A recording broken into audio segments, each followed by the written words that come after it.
All right, ladies, I think we are live now. Nice. So, Yeah. as you'll see in the room, I'm joined by some of my day ones. So these are my best friends in the whole wide world, um, and I'm just very excited to be here today. And I think we're going live on Instagram. Yes, we are live. Perfect. Do you have the agenda? Just so that I can remember. All right, ladies. Well, thank you so much for making the time to see me. Leslie and Sarita. I know this has been a couple of months pending, and we're finally here today. And I just first of all want to thank you so much for giving me your time and giving me your presence, and of course for allowing this to finally come into fruition.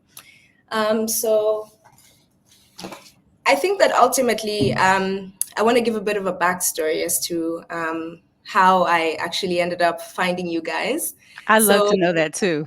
I'll just lay out the cards on the table right now. So when I started this podcast in the beginning of this year, I turned 30 last year, and so I decided that this would be a gift that I give to myself, because I've always been looking for something to do outside of work that gave me meaning. And for me, I realized that there's been a lot of things that have happened in my life that have led me up to the point where I said, you know what, I think that there's stories to be told, and I think that there's an angle here. And I said, you know what, I want to start this podcast. So I had to think about, okay, what are the things that bring me joy? Wine is one of them.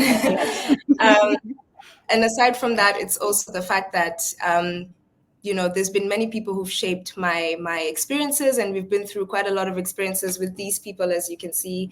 And I decided that this would be kind of the angle that I took. And so what happened was I said, you know what, I'm going to start a podcast. And it wasn't because I think that I am a great orator or because I think that I'm a great storyteller, but it's because of the people who told me, I think you've got something to say. I think you've had some very great experiences in your life that are worth sharing. And that's what got me started. And so I started the podcast. I started by telling them about my journey to ending up in Germany. And people received it really well. And they said, keep going, keep going. And it got to a point where I decided, you know what, I want to branch out. I want to see how far this can go. And this then led me to the point where I realized, okay, if I'm going to branch out, then I need to find people who are like me or who I look up to, who I aspire to, and who kind of I can see myself kind of following in their footsteps. And so I went into Google and I said, find me Black-owned podcasts that are running the world, blah, blah, blah. It didn't matter where. So I Googled that, and the first hit that I got was Swirl Suite. So I checked out your website and I was like, oh my goodness, it's so nice that there is a group of Black women, so people who don't look very different from me by way of color, who are also doing something like what I'm doing and who share the same love of wine that I do, who are more established, so who have a bit more experience, in the wine world, and who might be able to share their experiences with me that I can then share on my platform. And that's what happened. And so I reached out to you guys, and I don't know if you remember the email I sent you. And I just, I literally was not expecting any response. I just said, you know what, I'm going to shoot an email. Whatever happens, happens. So you just throw yourself into the deep end. And that's exactly what I did. So that brought me to you guys. And when you responded, I was so shocked by it. I went to my boyfriend and I was like, oh my God, they responded. I never thought that they would, because I had reached out to a couple of other people and, I got no responses. And I was like, you know what, just keep doing it, keep going. One day you'll get a response. It might not be today. It might not be from the Swirl Suite. It might not be from other people. But ultimately, here we are, and you have graced me with your presence. And thank you so much for this, because I can't wait to share this platform with you.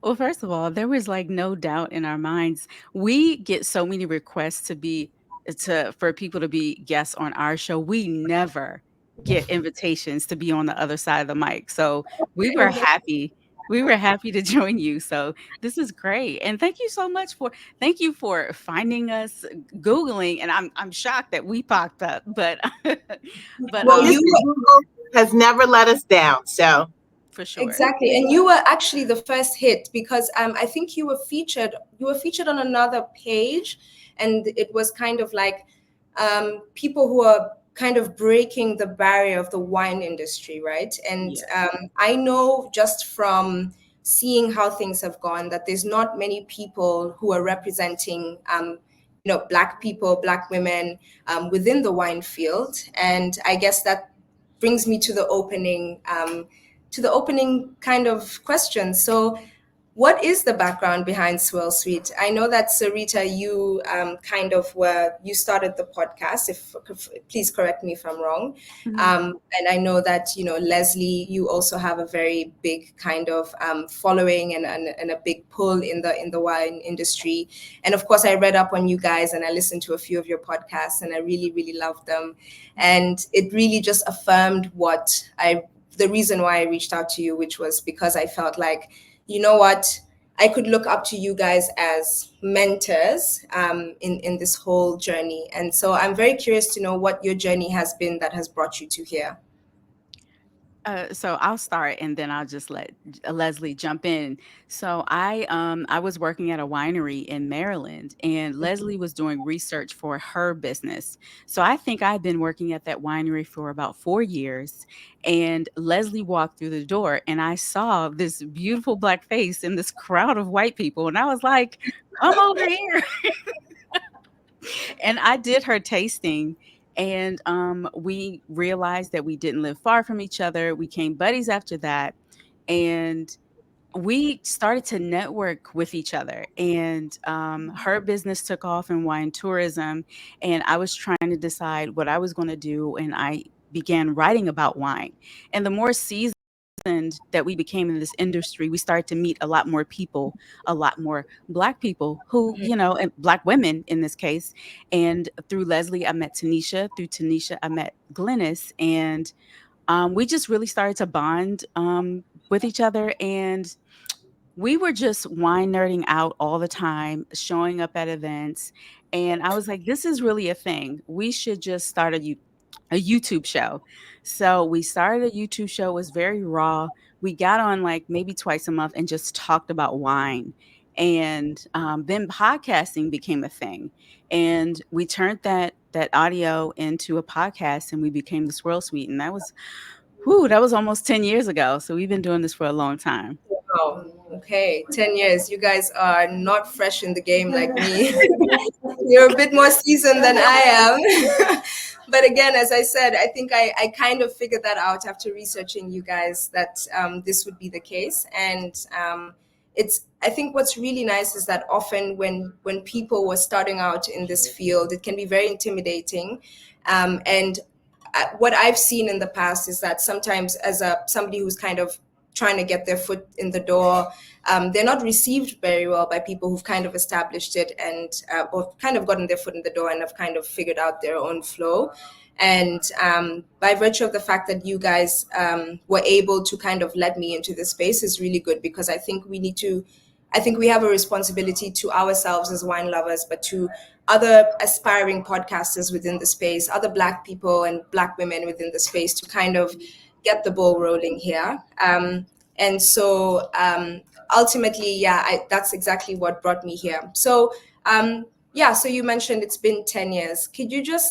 What I'm curious to know is like, what's the journey been? So from the beginning, right? So when you first started, and once you were trying to say, hey, look, we're the Swirl Suite, this is what we do, or I'm Sarita, I'm Leslie. What are some of the challenges you faced when you were getting into this? Before I answer that, Leslie, did you have something to add? Yes. what I was going to say is, I think the four of us each have a different perspective and a niche in wine. And we learned very early on that even though we have our different perspectives, it's still really important to have unity and sisterhood Mm-hmm. in this industry. And so I think that is what makes part of the richness of our show, because we can pull from different areas, but we still have a commonality in wine and in spirits. And so I think that's led to our success. And then also we also recognize that we have other interests and we have other jobs or what have you. And so if all of us are not able to show up, um, there's no judgment, because we realize that we just carry on the Swirl Suite in one or four names.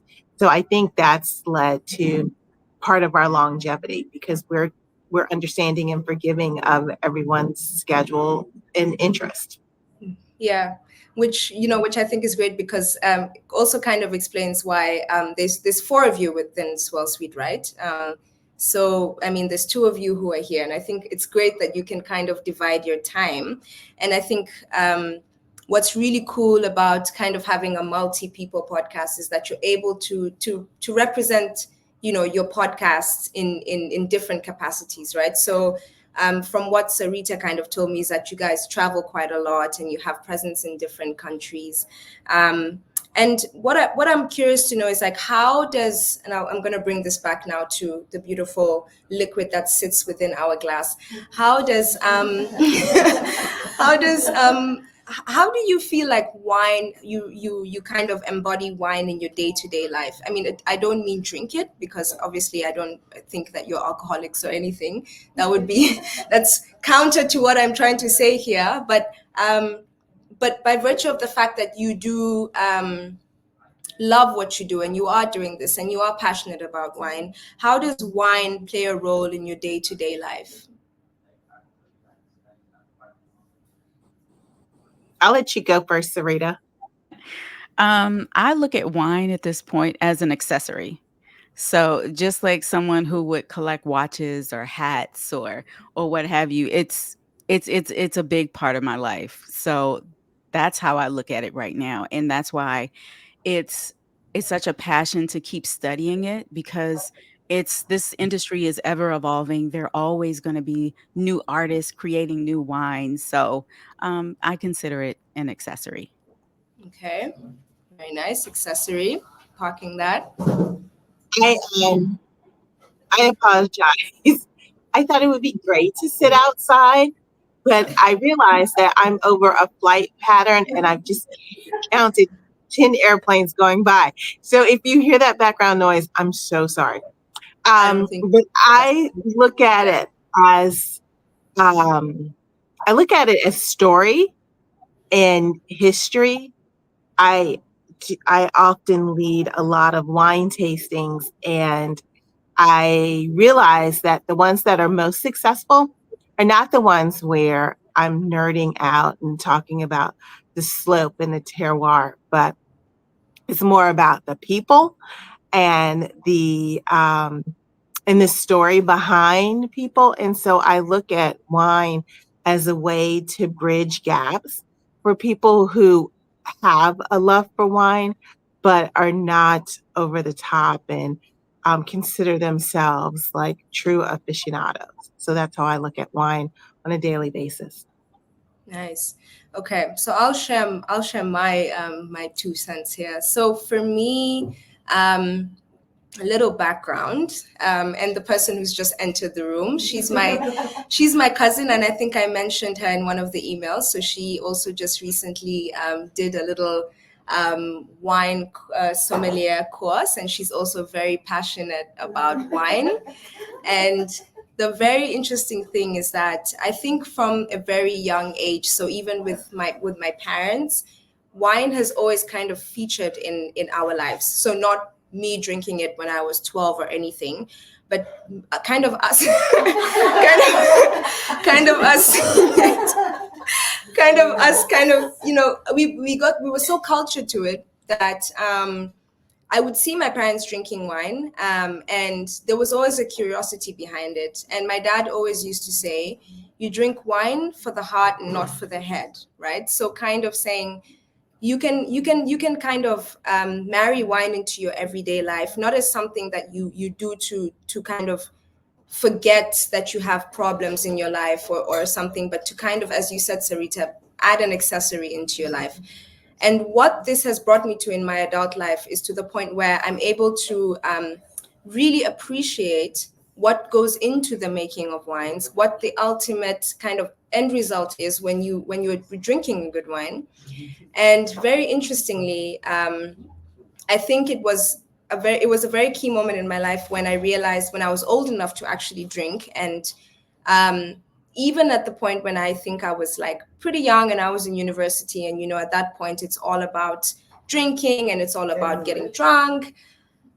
Wine was never what featured in the sense of what my avenue would be to get to that point. I always had an appreciation for it, and I always thought when I drank a really shit wine, sorry for my language, pardon my French, it was that I was able to say, this is actually really horrible, because my parents had kind of taught me that there's a certain finesse behind good wine, and there's a lot more to it than the alcohol part. There's a beauty in the bottle, right? So from the way it's kind of created, from the way it's fermented and how it's fermented, to the bottle, to the packaging, to the label, to the experience of tasting a good wine. So like, what your experience is when you taste a good wine, whether it's a Merlot, a Cabernet Sauvignon, whether it's a Pinot Grigio, whether it's a champagne, it doesn't really matter. There is, when it comes to good wine, there is kind of it's the only art you can drink. That's wine. And that kind of it also really pushed me in towards kind of being able to enjoy the wine. And so for me, the way I think about wine, just bringing it back, is I think of it as an art form that I'm able to enjoy in little bits and pieces every day. And it's also a form of self-discovery that I found, where I'm able to say, as I've gotten older, I really see the beauty in these wines, and I see the beauty in these wines, and I like to experiment with this and this, as opposed to kind of just staying in one path, as I drink wine after a very long day at work or after I've had a hard day. For me, I look at it as a way that not only allows me to relax, but it also allows me to take in every single moment. So that's kind of my 2 cents there when it comes to how I factor wine into my day-to-day life. And of course, now that I have this podcast, it's become an even bigger part. And it's allowed me to really see the different angles of the wine industry generally and the wine world. And yeah, so here we are. Here we I have are. a quick question. So do you remember what regions that your family drank from? So they mostly always drank from France. And the reason is that when my parents were younger than they are now, they traveled to Bordeaux, and they lived in Bordeaux. And so I think that's when they really kind of got into it. And this was prior to us being born. And so I think my parents' favorite wines to these days are Bordeaux, right? They're from Bordeaux. And they only drink, well, I would say only, but yeah, they only really enjoy red wine, and they enjoy red wine at every occasion. So it doesn't matter when it's, because a lot of people tend to associate like, hot seasons with white wine, or with rosés, or with bubbles, for example. And then they drink red wines in a more cozy season when it's warmer. And yes, there is something to be said about that. But my parents are red wine every day, whether it's 30 degrees outside, and by 30 I mean Celsius, not Fahrenheit, whether it's however cold it can get, where they live here, it's always been red wine. So for them, France was like the very big influence in wine. And I think even to this day, even the other day, I went shopping with my mom, and she was picking out a wine, and she immediately went to the French wine. And I was like, why don't you try an Italian wine? Because Italian wine is my favorite wine. And she was like, no, I want the Bordeaux. And obviously it's also the label, because it was like a Chateau Le Marin. And I was like, okay, mom, slow down. You can try other things and it's fine. So yeah, France was heavily their influence in the wine kind of world. Yeah. I think that's really interesting because and also a beautiful opportunity, because I did not grow up with the wine at the table or the conversation of wine. It was cocktails. My dad, cocktails. And so when I first really had an appreciation for wine, it was a lot of self-discovery. Yeah. And that's nice that you were guided through that by your parents. And so you were brought in with a natural appreciation, and not like just in college where it's like, well, what's the cheapest thing we can get because that's all we can afford, type of wine. Yeah, I mean, it's very interesting how these kind of things have an influence in your life. I'm curious to know right now, what are you drinking? Do you currently have a glass of wine? I think I saw Sarita take a sip, and then maybe I can tell you about what I currently have in my glass, and also what I'm very eagerly awaiting to try for the next tasting. So I have 2 bottles here. I plan to taste both with my Corvin, but as I started to open it, my needle broke in half. Oh no. So everybody knows what a Corvin is. This is mine. So it's a device that can pull glasses of wine when taste Wow, out of the bottle, right? fancy. And there's a needle. Fancy, yeah, that's super cool. But you don't have a backup needle, Sarita? Where's your backup needle? I've had this for years. This is the first time this has ever happened. Oh, overused. Oh my God. Okay. So I just got back from France last week, and I will still share the white one that I wanted to open with you.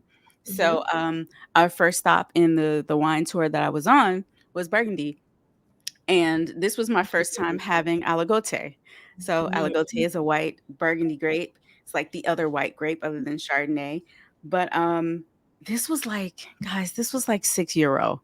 And I had never had this wine before, and I was just amazed. So this is a small producer in Bourgogne, Domaine Germain, and we bought the we met the head winemaker. His name is Maxim. He is the nephew in the family who took over the winemaking, and now he makes Aligoté. And we had lunch there, and it was great. So I'm on French wine heavy right now, but of course, what I'm drinking is also French, and I bought this from the airport because I'm extra. This is just a bottle, another cheap bottle that I couldn't believe. This is Côte du Rhône from Southern Rhône. It is a blend of Grenache, Syrah, Carignan, Mourvèdre, and Marseillais, and it's a beautiful, beautiful wine. I wanted to open them both because they're both very different, and one is for your light salads, your fish, your seafood, and the other one is for your big, richer dishes like duck, or a big juicy burger, or even something sweet like s'mores. So so that's what I have. Okay, I like the American touch. So I didn't bring, I don't know if you can see it, I didn't bring the can out with me, but I'm holding on to as much summer as possible in my glass. And so I have a rosé, and it is a canned wine, and it is a Maryland wine. It is raw rosé from Old Westminster in Maryland.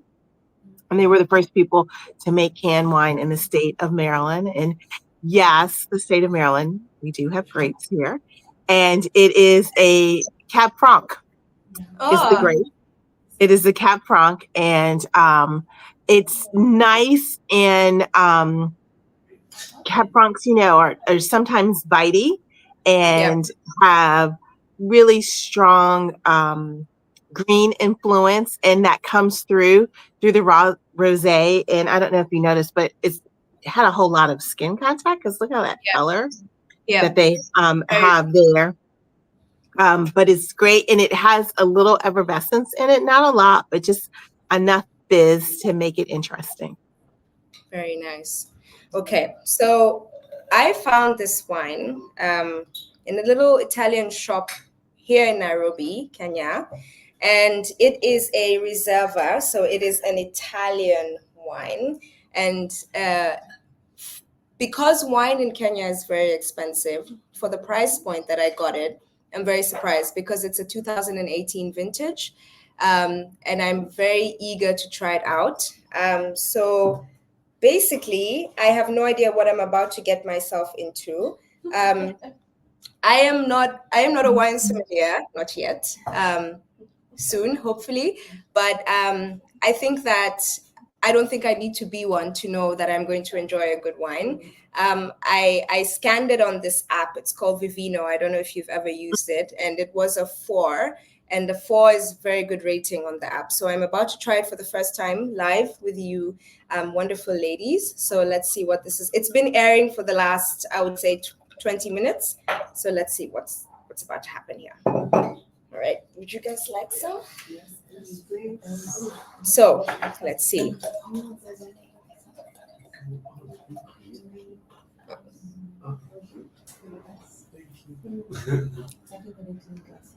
Yeah, that's really, really good. Really good.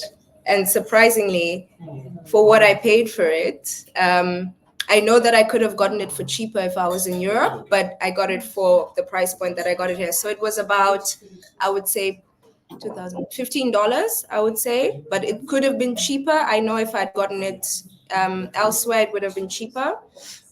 And what I could say about this wine is,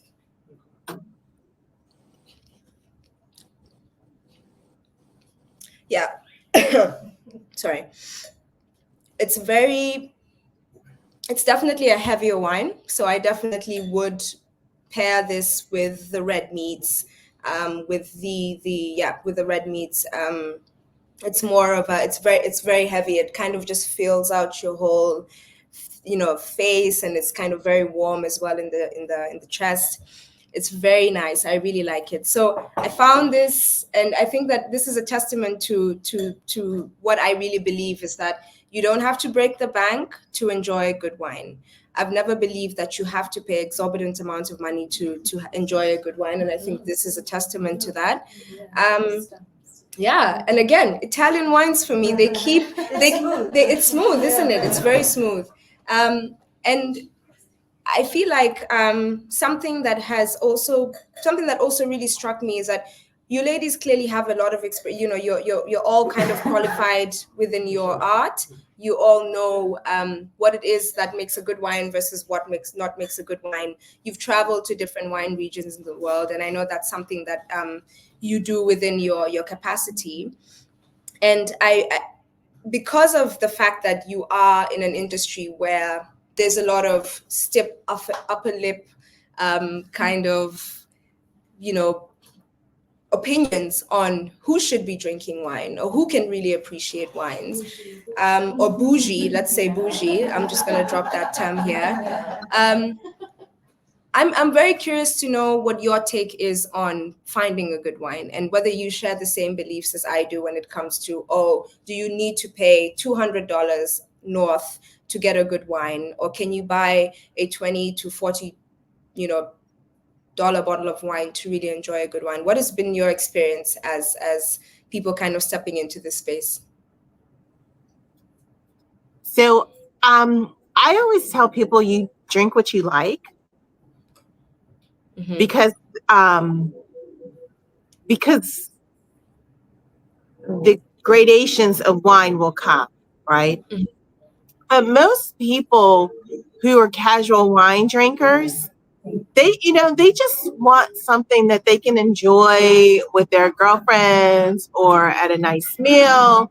And they don't want to be intimidated by, like I should have had like a Côte d'Aron or a Chateauneuf du Pape, right? Like that is not something that rolls off their tongue.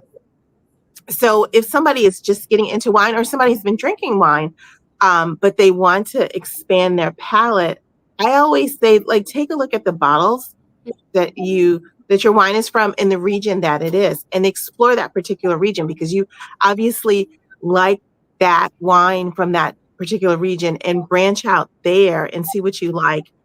And then find, I think the most important thing, and I think Sarita will agree with this, is find a good wine shop with a good wine steward there. So that becomes your resource to help you in your exploration of wine. Like this, we're not saving lives here.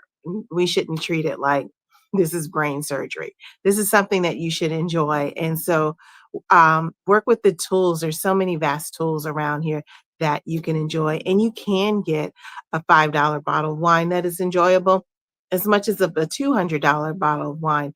And if somebody who is just getting into wine, they're not going to appreciate a $200 bottle of wine.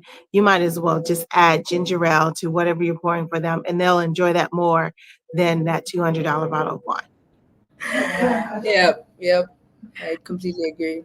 I think my answer is, yeah, it's definitely find a good wine shop, but also follow somebody in your region who knows wine.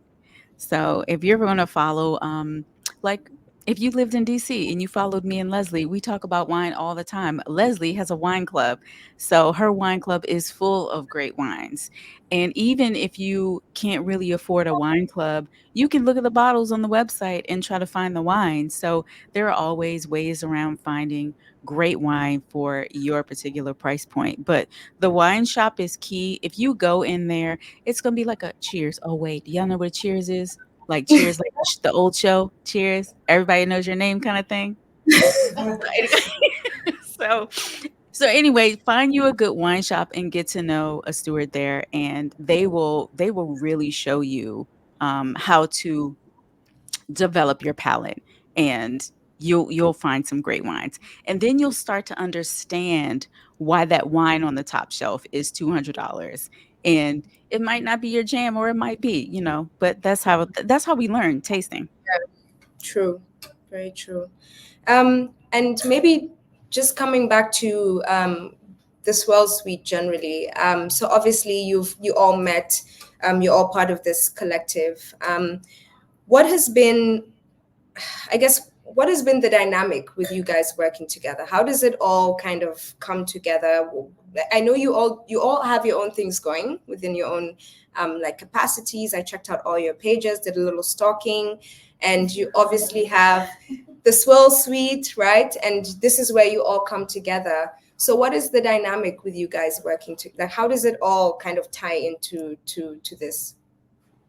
So Sarita is our leader. And without Sarita, we would not have been around as long as we have. She is the glue that keeps us together. She is the one who finds the most interesting guests and topics. And we are, I joke like we are the talent, but we're even not really that good. And we show up, and sometimes we do our homework and sometimes we don't do our homework. Yeah.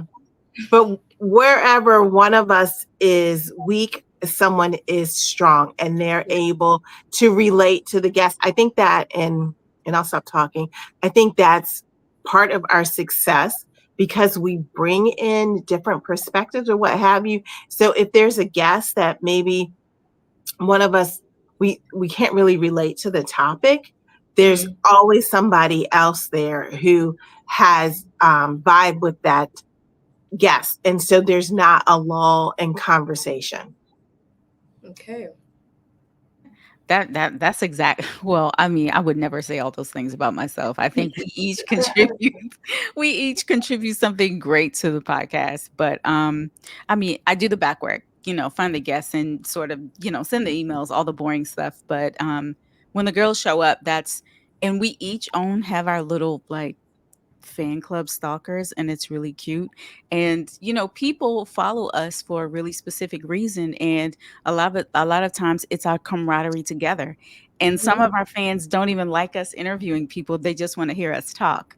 So I mean, that's it, that's the show. Our camaraderie is the show. Very nice. So I think that from what I'm hearing is like you guys have a very good synergy. So you bring your strengths, and you pick up on each other's, or what, as you said, Leslie, where one person kind of doesn't have or you make up for each other's, I don't like the word weaknesses, shortcomings, or whatever it is, right? So you all have your strengths and you all pitch in and you all kind of uplift each other, and there's equity in this whole kind of dynamic. Something that I'm interested in knowing from the both of you is like, obviously the wine industry isn't what it was 20 years ago. It isn't what it was 10 years ago. So what kind of trends are you noticing in the wine industry now? What kind of new things are you seeing? Are there any shifts that you've noticed that are kind of disrupting the way things, like the status quo, what things have been, aside from the fact that there are people like us who are entering into the world and are making a stand and saying, wine is for everyone. Wine should be enjoyed for everyone. But are there any other kind of exciting shifts and trends that you've noticed within the space, especially because you have traveled to quite a few wine regions, which I'm hoping to do in the near future? I feel like there's definitely a big wave of diversity in wine. And I know that that's always going to be an issue, because it's always going to be a battle of the old boys club that looks a certain way and, has certain access that we'll never have access to. But I love seeing the diversity, and especially sommeliers working in restaurants, and just sort of like blending cultures with wine, and pairing jollof with whatever wine, and sushi with wine, like all these different aspects of our culture sort of blended all together. That's what I'm seeing more, that I truly love. I'm very similar, and I'm seeing younger generation people get into wine. I mean, they've been saying for the past 5 years or so that I don't know what generation we're on now, but they're not as much interested in wine. But I don't think that's necessarily true. I just think that it is from a different perspective. Packaging is different. Like I'm having a canned wine. That is something that is a little more popular. Box wine, upscale box wine, is becoming popular, believe it or not. I also think that, like as Sarita said, that the wine industry is becoming, well, I think the wine industry was culturally diverse, but I think the positions that people of color had in the wine industry was in the background. And now there's more that are in the foreground that wasn't before. And you see this a lot in the Latinx community, where maybe they were a part of the harvest team, and now and they were like the winemaker's assistant. They didn't get as much recognition, and now they're coming to the forefront, and they are the lead winemaker that we didn't see in previous years. Yeah.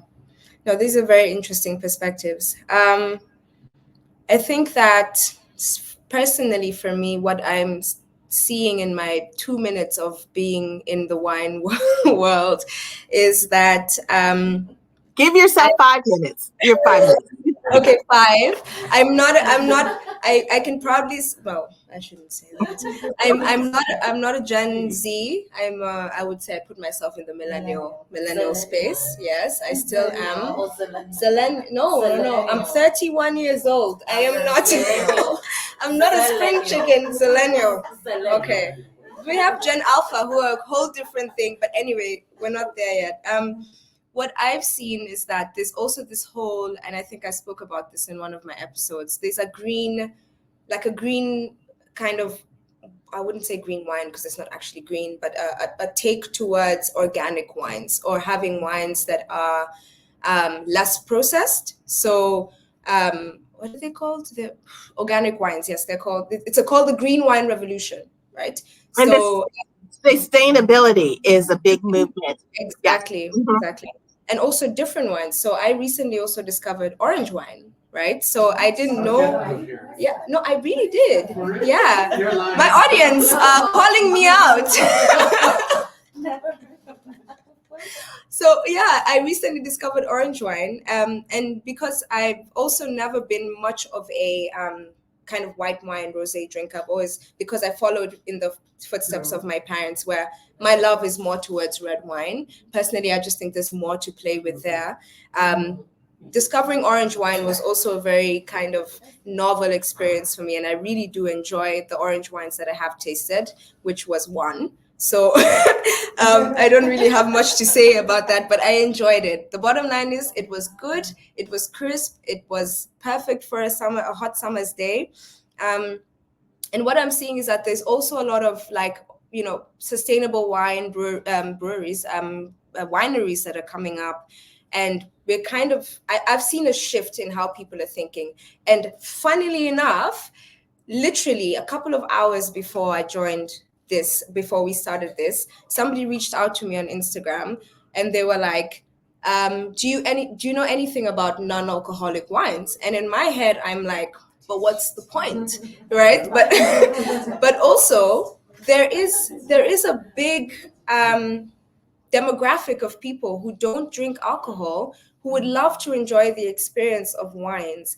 And I have tried a non-alcoholic wine, recently and in the past. And before it was grape juice, but now you kind of see there's a little more of the wine experience that you actually get in non-alcoholic wine. So this for me is very interesting to see, is that people who are not looking to drink but want to share an experience of drinking wine, this kind of thinking is also emerging. And I think that, as you said, the diversity is really great. And I think this is how we disrupt this whole industry. And we say, it doesn't have to be a linear path, right? There can be so many lanes towards creating a beautiful synergy of different kinds of wines. And personally, for me, I'm so keen and I'm so eager to see how it does evolve in the next 10 years, 20 years, 30 years.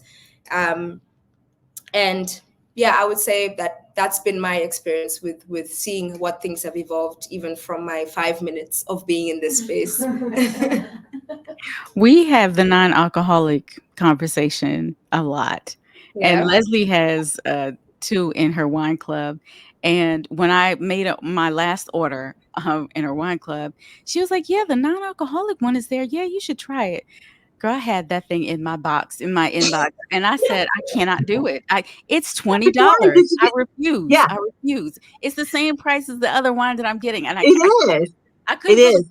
So it's like those people who they want to get the 375s or the half bottles, and they think it's cheaper. It's just as much, if not more sometimes. But it's, and the one, we only carry one label, and it's called Naughty Wines, and it's a South African wine. Okay. And I really like the white wine. The white is a Chardonnay Chenin Blanc blend. And then the red is just a red blend, and I would recommend not having that one. But the white wine is good. The red one is still evolving. It's an evolving process. Yeah. I mean, it's going to take some time, because I also know they just started doing very recently non-alcoholic beers too, which has taken off quite a bit in well, those are good. Those are fine. Yeah. They figured out that formula. Those taste good. Those taste like beer. But I think the wines, we still have a little bit of time to go there, a little bit of a refining to go. So just reeling it back to you guys. Has there been a defining moment in your lives, and you can speak about this individually or as a collective of the Swirl Suite, that has really, has there been a defining moment for you guys where you say, you know what, we're on the right path, we're doing the right thing, we really have a chance to have a say in the wine world, Has there been a moment, like a what is it? What is a moment? Aha moment that you guys have kind of had? Yeah, this is why I needed my people here, because they're pitching in where I'm forgetting my words. Sarita, have you had an aha moment? Every time somebody tells me they listen to the podcast is an aha moment. Like, oh, thank God, we got at least one listener. No, I don't. There are some episodes that move me Yeah. with doing the podcast, and there was one particular guest. I don't know if you follow her, but her name is Devon, and she's the Bubblista. So she is a trade attorney, and she went over, and her clients are winemakers and influencers in the industry, and she teaches people how to protect their content and their work. And I listened to that episode over and over again because I learned so much from it. So I do have the aha moments, and it's within our own show. Yeah, that's very touching. Yeah, I think I haven't had one. No, I lie. I lie. I've had. I think that often when you're starting out, at least for me, I've often felt very humbled when people have directly messaged me and said that I really loved this episode that you did. It really kind of, it touched me in whatever way that it did touch them. And often because of the flow of my own episodes, it's about I'm telling a story, and whether it's the story of my guest or my story, I kind of always weave wine into it somehow, and that's kind of like the crux of my podcast. I think that there's one specific episode where somebody reached out to me, and it was a very deep episode, and kind of me telling a story about something that I have to live with every day. And I spoke about that, and I had people flooded my DMs, and they said, "Thank you so much for sharing that. I didn't know you were going through this experience. Thank you for being so open about this." And what it reaffirms in me is that the power of storytelling is really something that transcends borders, it transcends race, it transcends color, it transcends everything, right? It transcends like educate. It's just the fact that you've been able to touch somebody with a story that you have told them is always going to be an aha moment, no matter if you have 1,000 followers or 1,000,000 followers. I think that it's always such a good thing to be able to connect with people who you might not necessarily have ever been able to connect with them. So for me, again, also bringing it back to this, wine has also been an avenue where I've been able to connect with people on levels that I never thought that I would be able to connect with them. And so, I hope that as I continue to grow and as I continue to network with people like yourselves, that this will be the case, and that that these kind of stories will continue to happen, and this kind of banter will continue to happen. I have I think one last key question, and this is a bit lighter, and I don't know if you guys have any stories to hand, but everyone has a great wine story. So let's start there, right? It might be funny, it might be embarrassing, or just plain unforgettable. Is there any particular story you can connect to a certain wine experience that you've had that is memorable? It doesn't have to be funny, but is there anything memorable that you have to share about, or anything? I think there have been a few times where the Swirl Suite as a unit, we've been invited to speak on panels. And those are always memorable. I think sometimes we are the Greek chorus, especially early in the wine, in our wine journey, where we were candid about the challenges of being a Black person in wine, and hopefully it shed light for other people and enlighten people. It encouraged them to do right by others there. But I would say that that's something, not necessarily a particular wine that I enjoy, but just our advocacy for Blacks in wine was pivotal for me. What about you, Sarita? I think that okay, so I say this a lot. I am glad that I didn't really grow up with wine because um, I I came into the industry not jaded. Like I wasn't really married to a specific region or grape or anything. I was just so open, and that's how I ended up working at a local winery for so long. And that's the how I still learn. My mind is just so open. I'm still not married to a specific region. So, I love dating new wines, and I think that's my story. Is that the same logic you apply generally to dating? No, child, I'm a married woman. My friend just said she's married. Under his breath, he was like, "She's married," and he gave me this bombastic side eye. Of a oh God. Yeah. So She's a wine hoe.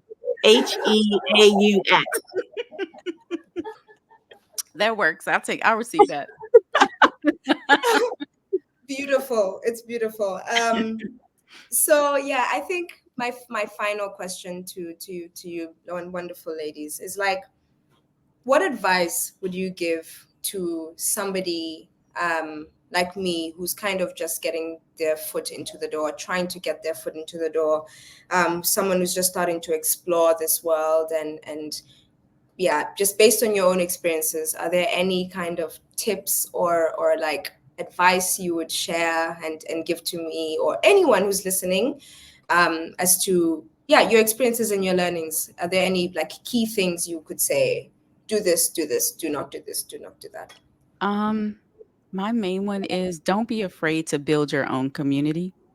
Because like you said, the wine industry can be very isolating. A lot of gatekeeping. Everybody doesn't like to share.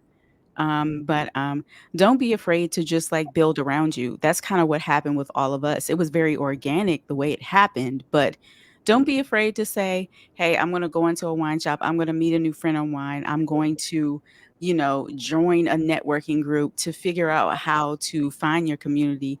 And then y'all decide how to, you can grow together and share your resources. That's my advice. I echo that. Always be curious. Always don't be afraid to ask the question, to explore. And don't get caught up on certifications. Like I had a wine tourism business, and I don't think I got my first certification until 3 years, maybe 4 years into it. So don't let that. I mean, sometimes it gets you in the door, but it doesn't keep you there, because there's a lot of people out there with certifications that don't know crap. Anything. So Yeah. don't let that stop you. Yeah, that's great advice. Right. So I think we have come to the end of today's live stream. It feels like it's flown by. This has been the first. I was honestly, my nerves were through the roof an hour ago. Through the roof. When I tell you that I was pacing up and down for the last 2 hours trying to figure out, oh my God, am I really ready for this? And the two of you have made this very easy for me. My audience have too, my besties, my cousin over there as well. All I can say, Swirl Suite, a representation from Sarita and Leslie, thank you so much for giving me this platform. Thank you for gracing me with your presence. Thank you for, I think, giving me the time of day. And I hope that, as I also grow in this, I will also take this learning of you opening your doors to other people to do the same. And one final question. If you could leave our listeners with any piece of wisdom and inspiration about wine, life, anything, what would it be? One anecdote, one sentence, and then we're going to say ciao. Drink everything.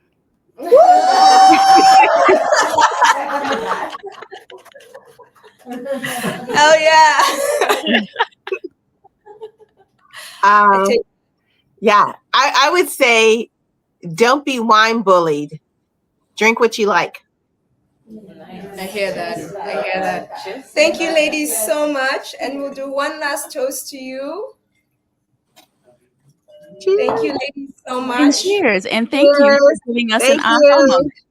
Of course. And let's do this again soon, hopefully. Of course. All right, ladies. Cheers. Cheers. Cheers, family. Thank you.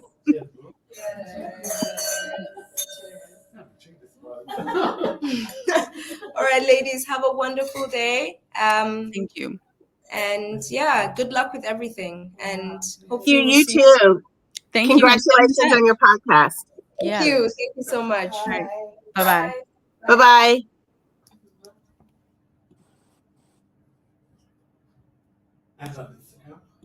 And on Instagram. I need to pee. I don't know. I'm gonna see.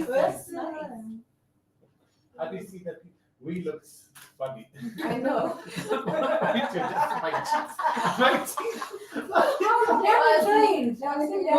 She did, yeah. I said we could have brought like a studio light. Sylvie, you did well.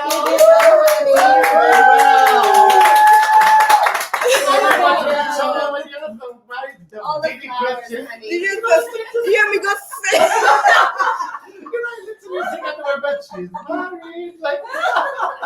I saw you say she's married, and I was like, God. Yeah, it's good. My friend. That's why I went to. You did well, honey. You did well. Thank you. Just like that. I have other one, yeah. We still have to taste it. But how overall how do you feel? My butt is sweating. I think you know how my butt is sweating. I think on the AC. You didn't look at it. Just like that, it's just eloquent. It's just make you doing this all the time. Like that child. I like